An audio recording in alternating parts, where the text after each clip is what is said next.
Hey gang, I am live. It's 7:30. I'm joined tonight by the cat, so just gonna ignore if she starts whining and wanting out. As you see on my thing, what happens when an untrained medium contacts a frantic spirit, and I misspell contact. What happens there is, I'll go into that here in a few minutes. As soon as I tag some people and get them in here.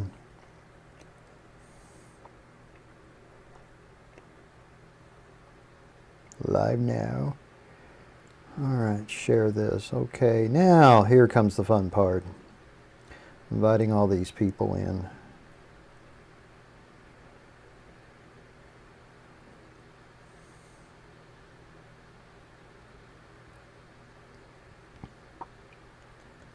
All right, well, I'll invite a page or two of people so we can get things going, as it doesn't look like there's anybody tuned in right now. And it is 7:30. One person's in. Could not get the opening music to work tonight for some reason. The thing had reset itself. I had updated my the software. It's called XSplit. And it's pretty good, but you got to pay for it. And so, because you pay for it, they decide to update you every third time you open it. And when they do that, it resets all my settings. Should have seen what the thing looked like when I first logged in. Ooh, I was green. All right. In the back there is Misty, the kitty cat. She's the kitty cat for the area. Yeah, she's not quite my familiar. She thinks she's everybody's familiar. Okay, I've done some experiments this week with jumping between realities.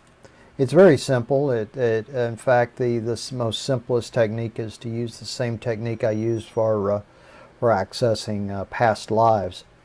I do have about a 10-minute audio that I've been using to do this. I'll edit it up a little bit and I'll release it. I'll probably initially bundle it with something else because it is so small. And then I'm working on one to teach people how to visualize, and it's an old acting technique I use. It's where you take two different objects. Let's say you take a real soft object like this, and with your eyes closed, you feel it. You feel the weight. You feel the texture. You feel, is it squishy or is it hard? And once you've done all that, then I have you drop the thing, and with your eyes closed, you feel it again. You feel how the texture is and the weight of it, and is it cool or is it warm to the touch? All that sort of stuff. And this helps you eventually in visualizing. As I can guarantee you, you can do as many different sigils as you want. You can do 500-600 sigils, but until you can visualize what it is you want to have happen, they're not really going to work. You might get lucky. You might have one or two work out of maybe 100, but that's not as good as when somebody can have every sigil they make. They visualize it, and then off it goes. Well, let's see. I have no idea who's with me tonight. Let me go ahead and start with the what happens when a mediumship contact goes wrong. Earlier this week, a good friend of my daughter's passed away suddenly. Apparently, she'd been having some health issues. No one really knew about them with the way healthcare is for people of a certain segment of society.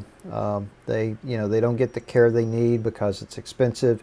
There's no health insurance in Texas. So she just basically went to sleep one night and went to sleep Wednesday night. And we don't know. We don't know if she had some issues and had to go to the hospital. All we know is that morning she was dead. And she was young. I mean, her oldest child was graduating from kindergarten. And so, okay, so my daughter's distraught and upset, so she contacts a friend of hers. This friend of hers is a natural medium. This is somebody who can, they can contact spirit very easily, naturally, but she's not trained. And what had happened is when she made contact, she became very emotionally invested during this contact. This contact really disturbed her because the spirit of the woman who had passed away was stuck. She had not moved forward. She had not gone across. She was stuck. And let's see, she described it as being in a cold, black environment. Okay, that's scary. So what Candace's friend did was make contact. She got that information, and that was very emotional.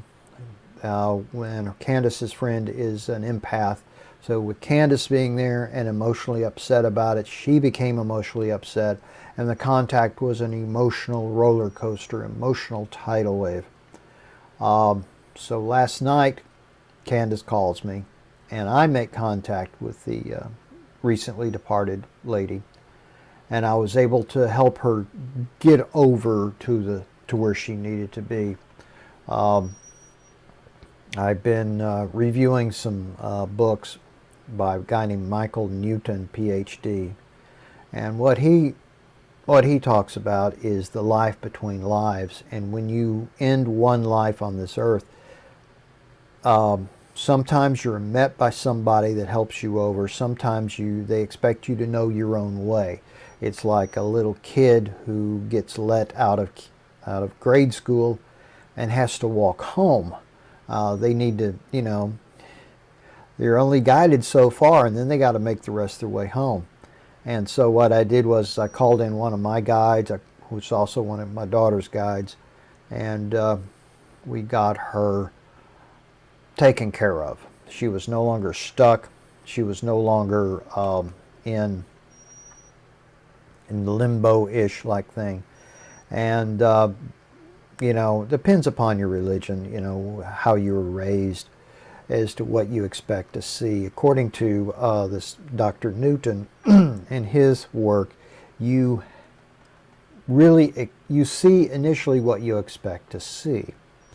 For example, whenever it is that I'm going to cross over, years from now, whenever that occurs, what's going to happen is I'm probably just going to make my way on over. I may stop, spook a few people on the way out, and then, but sometimes they get stuck. Candace and I have helped several spirits cross over who were stuck who were afraid. There was a little boy that wound up in her bedroom once, and he finally appeared. He appeared to me, and I said, well, we got to get you over. Everything's fine, and that's the one thing I kept communicating to the spirit last night is that you're going to be fine.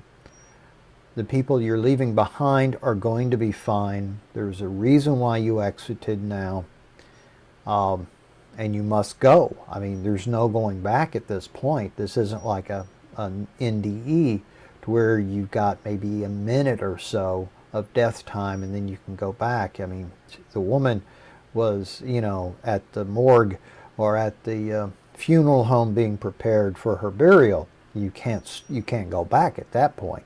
That's a case of all the toothpaste being squeezed out of the tube. There's no putting it back. All right, if somebody could let me know who all's here, I can move to the next subject, which is parallel worlds. I've been experimenting with at least contacting those other alternatives of myself. And last night I was testing the audio that I'd made, and this audio is really just for myself. I don't know if it'd do anybody any good for me to release it. I mean, if enough people ask, I may release it. But in this, I count myself into a theta state. I go into where the other part of me is. I make contact. I talk to them. Then I see, okay, what would happen if I was to merge energy. And so again, I merged energy last night. I felt the energy mix with me. Unlike what happened last week when I did an energy merge with another version of myself, there was such a difference in energy. It really kind of almost short-circuited me for a couple of days. But last night's, it was a milder shift. That means I'm shifting a little higher myself into this other dimension. And hello, Deep. Okay, I can't pronounce the names. Hell, I have a hard time pronouncing United States names. So let's see. So I was able to get that done, and the person I merged with this last time is the version of myself who is a master magician, who no matter what they ask for, it shows up. They can manifest by just pure directed thought. And so I merged with that version of myself, the one who has a 100% success rating.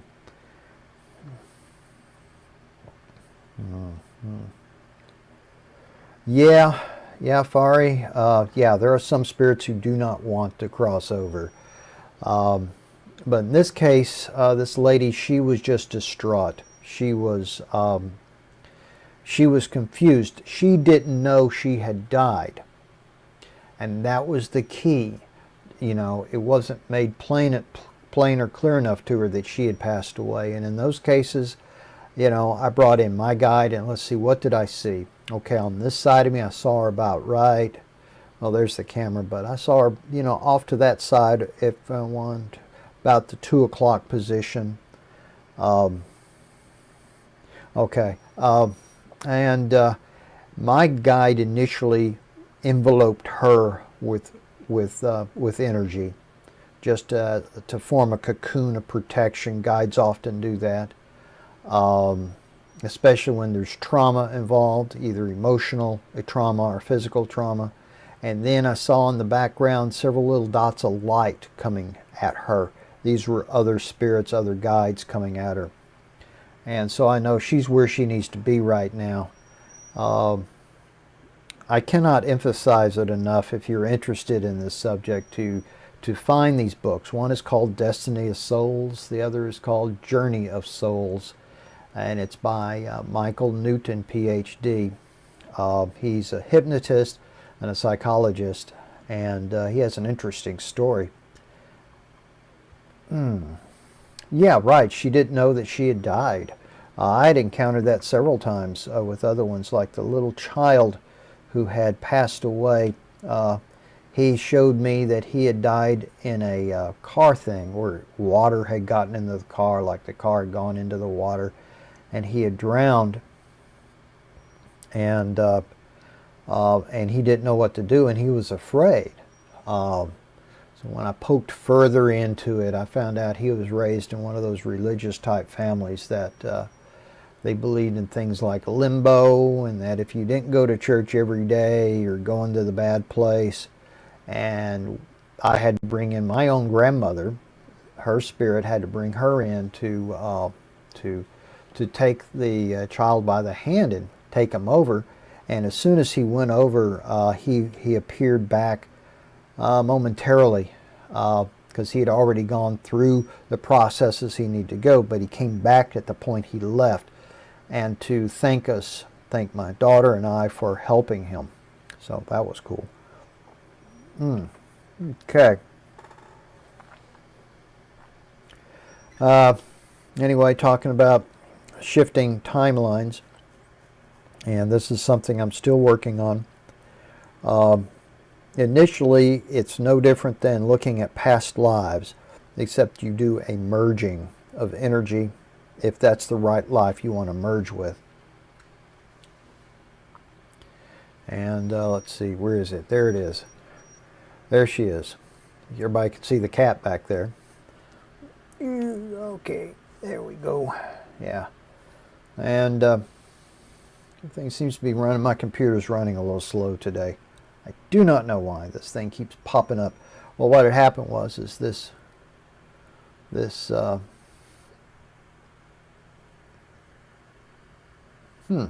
got a dot of light hitting me on the nose right there. Oh, I know where it's coming from.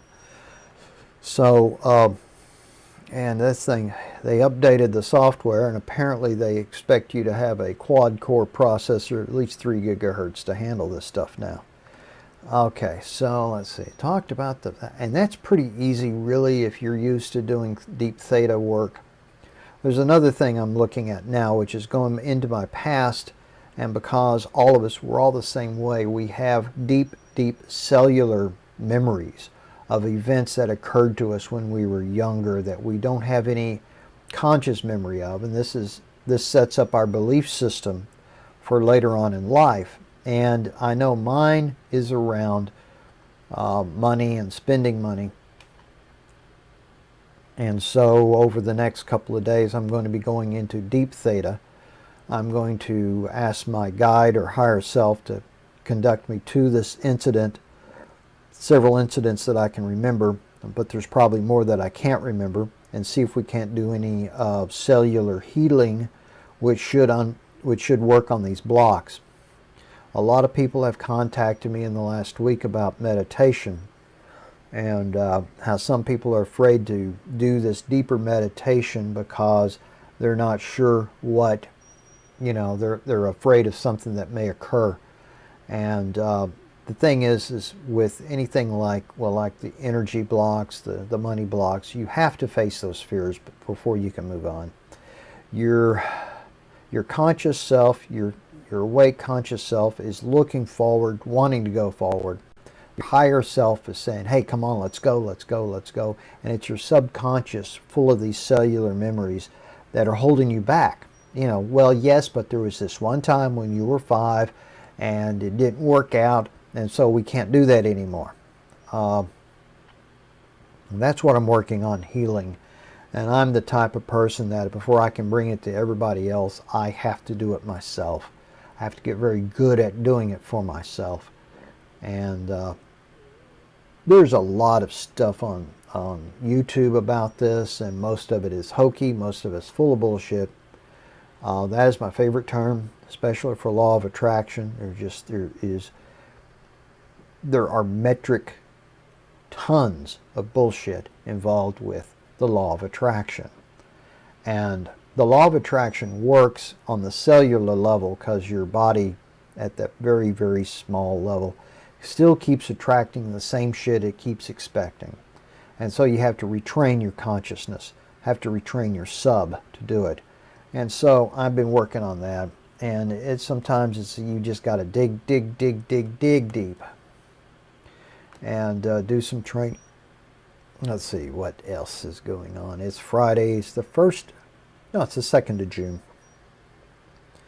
And in Los Angeles, we have cloudy skies of a morning, and then it breaks off to nice sunlight.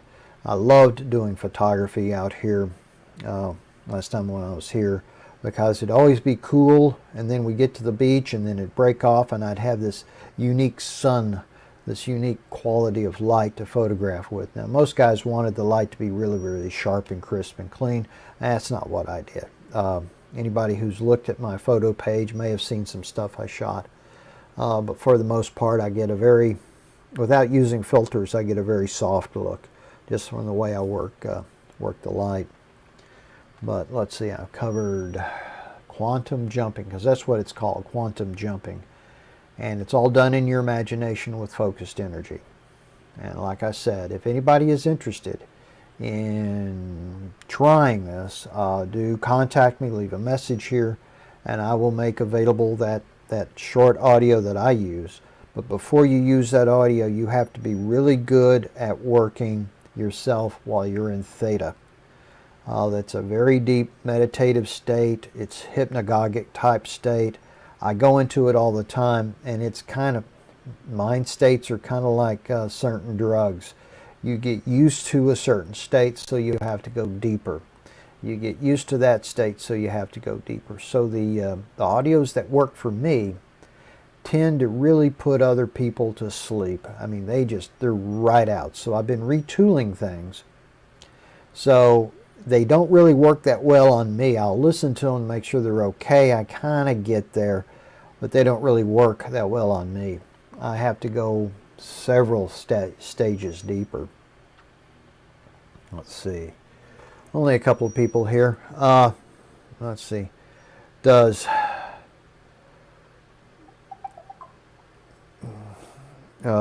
Okay, what is that? Well, this is my thing. You know, it was going on at 8 o'clock, and I moved it to 7:30. I'm not sure which works best. Does 8 o'clock work for everybody? Does 7 work for everybody? It's very difficult to get me to settle down on Fridays around 3. I was able to do it there for a while, but things get a little hectic around here. I lose track of time while I'm working, and so 3 o'clock shows up and I'm in a rush trying to get everything together. But you know, do give me some feedback on that. When is the best time that you'd like to, you know, the later in the evening, you know, kind of like Art Bell's Coast to Coast AM. Don't know. Let's see, what else? I've yet to make contact with anybody else to bring on this. XSplit has this bit available to us that allows me to put up a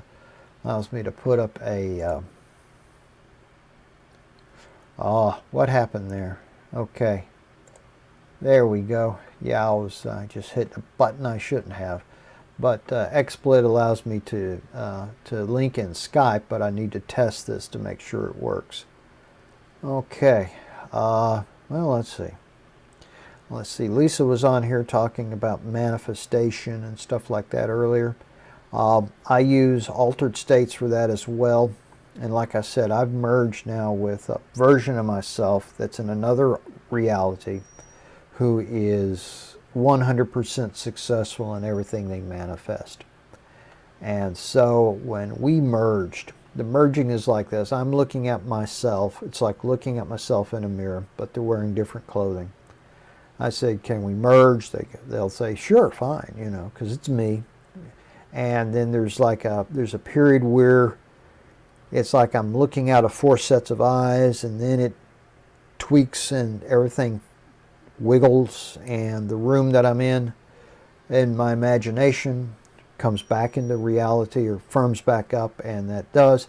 There is a physical reaction, especially if you do it right.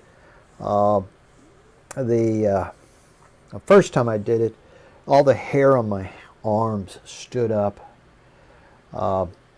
And this time there was just a different feeling, and then I'm absorbing their energy. I'm absorbing their confidence in what it is they do. So I'm just, it takes a little while, but now I'm going to go back into time. I'm going to look at my cellular memory and see what may be holding me back in some areas there.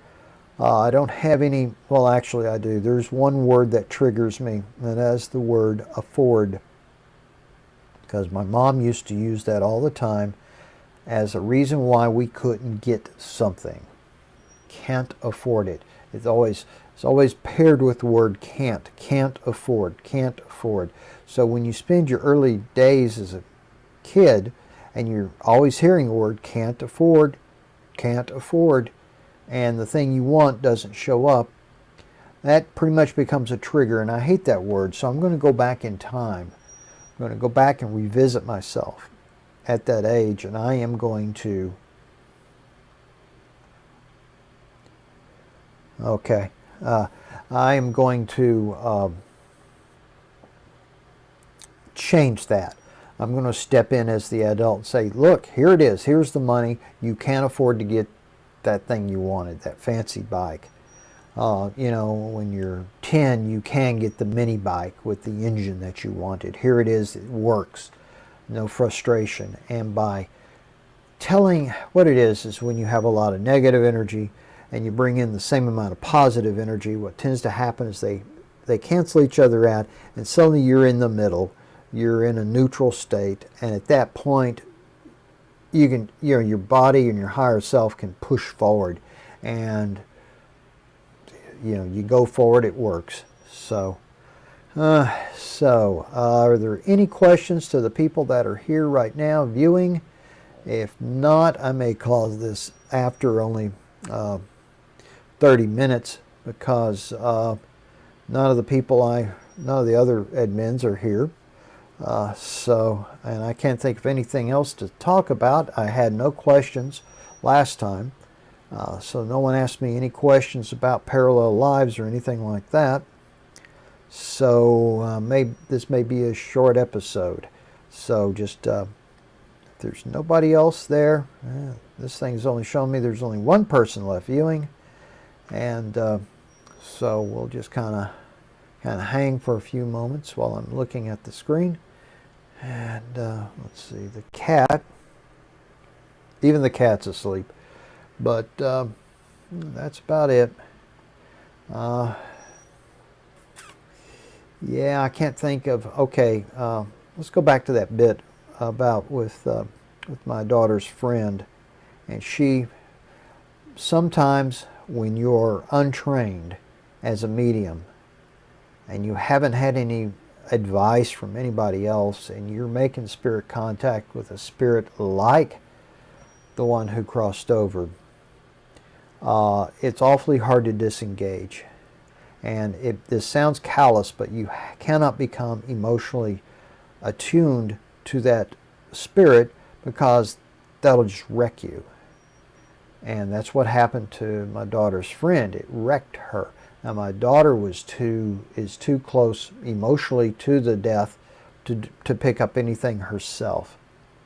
And that, I'd let her know that was fine. That is perfectly fine. If you're not, it's going to be hard to hear that person. But it does take some training. You have to seek out somebody who's a psychic in your neck of the woods and work with them one-on-one. I'm trying to figure out how to remotely help people and listening to people. I call it the Mediumship Academy. But I'm at a loss right now. I don't know how. So I need to go find the version of myself who figured that out. I'm going to go merge with him, which is really good. It only takes 3 or 4 minutes when you do that. That's all it takes, 3 or 4 minutes. It's okay, coming up to 8 o'clock. All right, everybody. Well, I'm going to go to my exit video here and then tear all this stuff down and get back to doing the other stuff I was doing. And hopefully, I'll have more stuff to talk about next week. All right. Thanks for tuning in, everybody. Bye-bye.